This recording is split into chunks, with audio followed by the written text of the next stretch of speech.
wardegdeg ah faahfaahinno dheeraada ayaa ka soo baxaya dagaal habeennimadii xalay ahayd ka dhacay duleedka magaalada baydhabo ee xarunta gobolka baay kaasoo u dhexeeyey ciidanka dowladda federaalk soomaaliya kuwa maamulka aadan madoobe iyo ciidamada daraawiishta garabka cabdicasiis xasan maxamed laftigreen madaxweynihii sida xooga xukunka looga tuuray waxaan kula wadaagi doonaa wararkii ugu dambeeyey dagaalka kooban ee xalay duleedka baydhabo ka dhacay khasaaraha ilaa hadda la diiwaan geliyey ee markaasi na soo gaarayo oo soo kala gaaray labada dhinac ayaan kula wadaagi doonaa inta tobantan aynu ku guda jirno waxaan sidoo kale kula wadaagi doonaa wasiirka amniga maamulka koonfur galbeed garabka cabdicasiis xasan maxamed laftigreen oo mas-uuliyiin ka soo goostay dhinaca maamulka sheekh aadan madoobe oo isugu jira wasiiro hore saraakiil ciidan iyo guddoomiyaal degmo ku soo dhoweeyey taliska ku-meelgaarka ciidanka daraawiishta koonfur galbeed ee duleedka magaalada baydhabo soo dhow daawada muuqaalka laygare qaybta faallada ee kommentiga aragtidaada ku dhiibo maalmihii ugu dambeeyey saraakiisha iyo sidoo kale mas-uuliyiinta ka goosanaysay dhinaca aadan madoobe ee laftigreen ku biirayay saameyn ma ku yeelan doontaa maamulka aadan madoobe oo suuragal ma tahay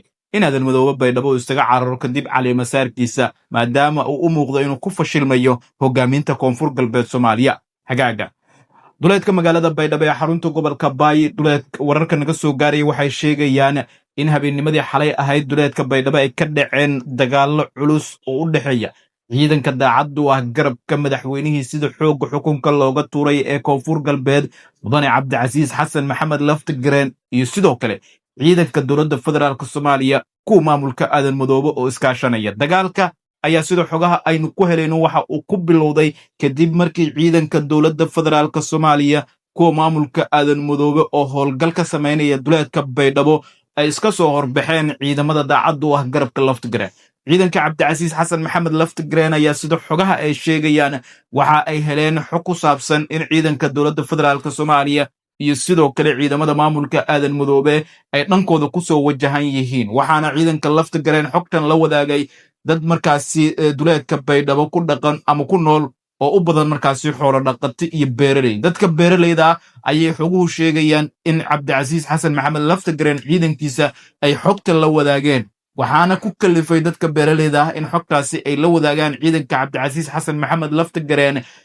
in markaasi ciidamada dowladda federaalk soomaaliya iyo kuwa maamulka aadan madoobe ay beerahooda markaasi ka burburiyeen maadaama beeraleyda la arkayey iyaga oo beerahooda gaadiidka dagaal ee ciidanka dowladda federaalk soomaaliya iyo kuwa maamulka aadan madoobe lagu dhex wato oo markaasi la jiiraya dalagii kala duwanaa ee beeraleydaasi u soo baxay oo meel fiican markaasi u marayay muuqaalada naxdinta leh waxaa markaasi ay ahaayeen